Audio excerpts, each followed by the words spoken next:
Hello students, welcome back to business studies class. Guys, in last class we completed our 14 principle that is formulated by Henry Fayol. जो management के 14 principles थे जिन्हें Henry Fayol ने हमें दिया था वो हम हमारी लास्ट क्लास में कंप्लीट कर चुके थे। 14 प्रिंसिपल्स के बारे में मैं आपको बता चुका था और उसकी पीडीएफ फाइल भी आप सभी के पास है।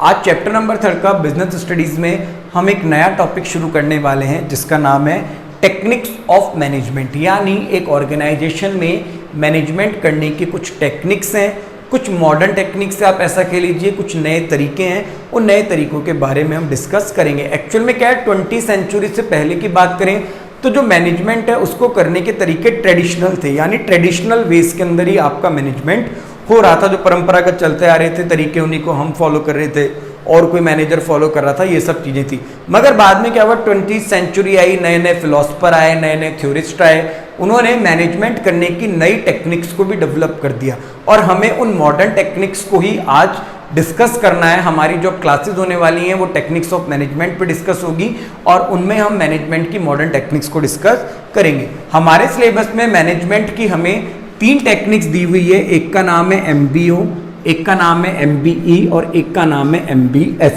अभी MBO, MBE और MBS क्या है, सबसे पहले हमें यही समझना है। MBO का मतलब है मैनेजमेंट बाय ऑब्जेक्टिव, MBE का मतलब है मैनेजमेंट बाय एक्सेप्शन और MBS का मतलब है मैनेजमेंट बाय स्ट्रेटजी। तो आज जो हम शुरू करने वाले हैं वो हम सबसे पहले हमारी फर्स्ट टेक्निक को डिस्कस करने वाले हैं जिसका नाम है मैनेजमेंट बाय ऑब्जेक्टिव। यानी इसके नाम से समझ आ रहा है कि जो मैनेजमेंट है वो किसके द्वारा, ऑब्जेक्टिव, यानी जो भी आपका पूरा मैनेजमेंट है वो ओवरऑल किस पे डिपेंड है, आपके ऑब्जेक्टिव पे डिपेंड है। तो एक्चुअल में इस जगह कैसे मैनेजमेंट किया जाएगा, ये टेक्निक कैसे इंप्लीमेंट होती है, हमें बस यही सब चीजें यहाँ पे देखनी है। तो MBO मैनेजमेंट बाय ऑब्जेक्टिव को शुरू करने से पहले मैं आप सभी को बता दूं, MBO जो टेक्निक है वो हमें गुरु पीटर F ड्रकर ने दी है। किसने दी है? गुरु पीटर F ड्रकर ने। 1950s का दौर था, उस 50s के दौर के अंदर मैनेजमेंट बाय ऑब्जेक्टिव टेक्निक आई और गुरु पीटर F ड्रकर ने हमें वो टेक्निक दी है। अभी एक्चुअल में मैनेजमेंट बाय ऑब्जेक्टिव है क्या, जरा समझिए। इस टेक्निक में क्या होता है, जो ऑब्जेक्टिव है ना उस ऑब्जेक्टिव को स्मॉल स्मॉल पीसेस में डिवाइड किया जाता है और जितने इंडिविजुअल पर्संस चाहे वो किसी भी लेवल पे हो वो उस ऑब्जेक्टिव को अचीव करने के लिए अपने एफर्ट्स लगाते हैं, कॉमन गोल को अचीव करने के लिए। अब उन्हें क्या कहा जाता है, उन्हें सबको उस ऑब्जेक्टिव के स्मॉल स्मॉल पीसेस दे दिए जाते हैं और उन्हें कहा जाता है कि आप सब तो अपने अपने ऑब्जेक्टिव्स को क्या करो, अचीव करो। जब आप अपने अपने ऑब्जेक्टिव्स को अचीव कर लोगे और मुझसे मर्ज करेंगे तो ओवरऑल किसका ऑब्जेक्टिव अचीव होने वाला है, ऑर्गेनाइजेशन का ऑब्जेक्टिव अचीव होने वाला है। तो समझते हैं MBO को इंप्लीमेंट करते हैं, जरा देखते हैं। MBO को इंप्लीमेंट करने के लिए हम एग्जाम्पल लेके चलते हैं कि एक स्कूल है जिसका नाम है XYZ सीनियर सेकेंडरी स्कूल। ठीक है, XYZ सीनियर सेकेंडरी स्कूल है। हम एक एग्जाम्पल लेके चलते हैं। ठीक है, इस नाम से इस स्कूल से कुछ ब्रांचेज हैं। जयपुर में 3 ब्रांचेज हैं। एक ब्रांचेज है शास्त्री नगर में, एक जो ब्रांच है इस स्कूल की वो है हमारे सोडाला में और एक जो ब्रांच है इस स्कूल की वो है कनकपुरा में। समझना मेरी बात को ढंग से। XYZ एक सीनियर सेकेंडरी स्कूल है जिसकी 12th तक का स्कूल शास्त्री नगर में भी है, सोडाला में भी और कनकपुरा में भी है। क्लियर है? इस स्कूल के जो ओनर हैं उन ओनर का नाम है राम मनोहर। क्या नाम है? राम मनोहर। राम मनोहर एक बड़े व्यक्ति हैं जिनके जयपुर के अंदर 3 स्कूल चल रहे हैं। शास्त्री नगर में है XYZ सीनियर सेकेंडरी, सोडाला में है और कनकपुरा में।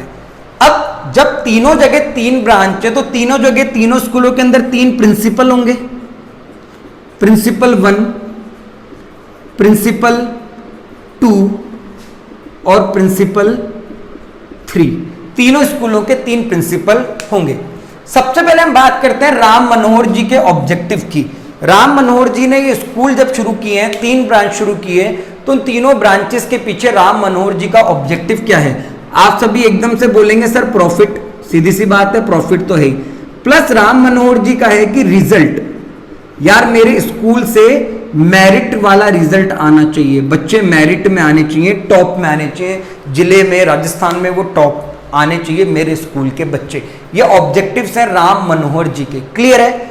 अब राम मनोहर जी ने अपना ये ऑब्जेक्टिव इन सब प्रिंसिपल्स को डिलीवर कर दिया।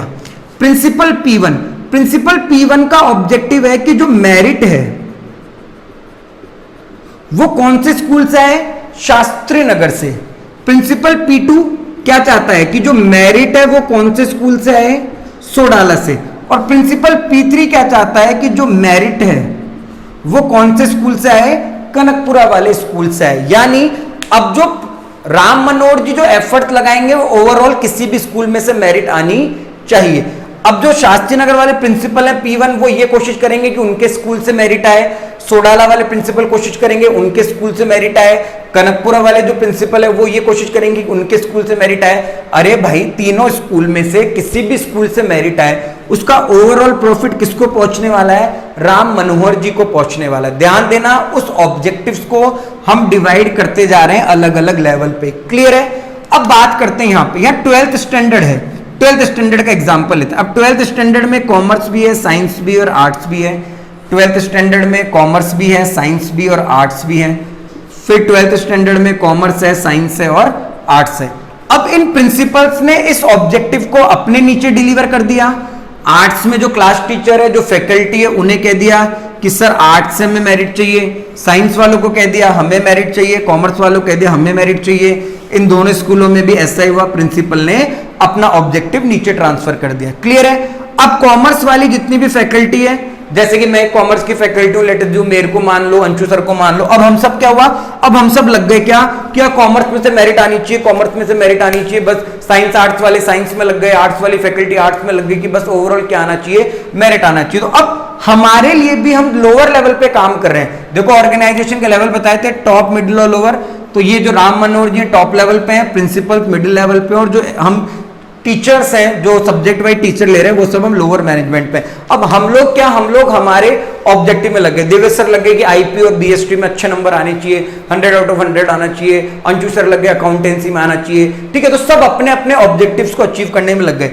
अगर कॉमर्स से मेरिट आ जाती है, जैसे लास्ट ईयर आई भी है अपने स्कूल में, तो अगर कॉमर्स से मेरिट आ जाती है तो ये किसका ऑब्जेक्टिव अचीव होता है? शास्त्री नगर वाले प्रिंसिपल का। शास्त्री नगर वाले प्रिंसिपल सर का ऑब्जेक्टिव अचीव होता है तो इसका मतलब राम मनोहर जी का भी ऑब्जेक्टिव अचीव होता है। यानी ये एक टेक्निक है जो क्या है? मैनेजमेंट बाय ऑब्जेक्टिव है। यहां क्या किया जाता है? जो ऑब्जेक्टिव होता है उसे ऑर्गेनाइजेशन के सभी लेवल पे ईच इंडिविजुअल पर्सन को भी दिया जाता है ताकि वो सब अपने अपने ऑब्जेक्टिव को अचीव करने के लिए ऑर्गेनाइजेशन में एफर्ट्स लगाएं, और जिससे ऑर्गेनाइजेशन का जो ओवरऑल ऑब्जेक्टिव है वो अपने आप ही क्या हो जाए? अचीव हो जाए। तो यहां जो बात हो रही है वो बात किसकी हो रही है? एमबीओ की हो रही है, मैनेजमेंट बाय ऑब्जेक्टिव की हो रही है। अब इस ऑब्जेक्टिव से यार बहुत फायदे हुए। फायदे क्या हुए? जो हम एक कॉमन गोल को अचीव करने के लिए एफर्ट्स लगा रहे थे, बहुत ज्यादा दिक्कत आ रही थी, प्रॉब्लम्स आ रही थी, वो सब खत्म हो गई। अब सब एम्प्लॉइज अपने अपने काम को अचीव करने के लिए एफर्ट्स लगा रहे हैं। ऑर्गेनाइजेशन के जो हेड्स हैं, जो टॉप लेवल मैनेजमेंट है, उनको बहुत ज्यादा फायदा हुआ कि ओवरऑल उनका जो ऑब्जेक्टिव है वो अचीव होने लग गया। तो क्या है ये? मैनेजमेंट करने का एक मॉडर्न तरीका है जिसका नाम है एमबीओ, जिसे पीटर एफ ड्रकर लेके आए थे। और इस मॉडर्न टेक्निक से अगर हम मैनेजमेंट को करते हैं, जो 20th सेंचुरी के अंदर आई थी 1950s के आसपास, उसके थ्रू अगर हम मैनेजमेंट को करते हैं तो ऑर्गेनाइजेशन का जो गोल है वो ऑब्वियसली अचीव होता है। अब यहाँ क्या हो रहा है? यहाँ पे सब लोग अपने अपने ऑब्जेक्टिव्स के लिए, अपने अपने गोल के लिए एफर्ट्स लगा रहे हैं। ओवरऑल जब इन्हें मर्ज करते हैं तो ऑर्गेनाइजेशन की एक ब्रांच का अचीव होता है। सभी ब्रांचों का मर्ज करते हैं तो ओवरऑल जो समिति है, जो संस्था है, राम मनोहर जी जो चला रहे हैं XYZ संस्था, उसको ऑब्जेक्टिव अचीव होता है। कहीं ना कहीं इसका फायदा सबको मिलता है। और पता है इसके लिए राम मनोहर जी के लिए एक काम बहुत आसान हो गया। वो काम क्या है? किन प्रिंसिपल्स की परफॉर्मेंस को इवेल्युएट करना। और प्रिंसिपल के लिए आसान हो गया अपने टीचर्स की परफॉर्मेंस को इवेल्युएट करना। फॉर एग्जाम्पल कॉमर्स में से, साइंस में से, आर्ट्स में से कॉमर्स में बाई चांस मेरिट नहीं आ पाई तो एक बार प्रिंसिपल को लगेगा शायद कॉमर्स की फैकल्टी कमजोर है, मेरिट नहीं आ पा रही है, तो एक पॉइंट हो सकता है। तो अगर साइंस से अगर कॉमर्स से मेरिट आई तो क्या लगेगा यार कितनी अच्छी फैकल्टी हुआ, तो हमारे बारे में पता लगाना, हमारे बारे में इवैल्यूएशन करना आसान हो गया। राम मनोहर जी के लिए प्रिंसिपल्स का कि हाँ ये प्रिंसिपल शास्त्री नगर वाला सही है, इसने हमें मेरिट लेके देखिए, इसी को हम नौकरी पे रखेंगे। तो इस टेक्निक से लेवल्स पे जो लोग काम कर रहे हैं उन्हें भी बहुत फायदा हुआ, टॉप लेवल वाले लोग हैं उन्हें भी बहुत फायदा हुआ, यानी ओवरऑल जो इसका फायदा है वो बहुत से लोगों को पहुंचा है। और एक मॉडर्न टेक्निक है मैनेजमेंट को करने की जिसका नाम है MBO, management by objective. Clear students, I hope कि आप सभी को एक मॉडर्न टेक्निक MBO समझ आई होगी। और इसके बाद जो हमारी नेक्स्ट क्लास होगी उसमें हम मैनेजमेंट बाय एक्सेप्शन और स्ट्रेटेजी दोनों टेक्निक्स को भी डिस्कस करेंगे। आज MBO ही था, MBO आप सभी को समझ आया होगा। Okay student, thank you.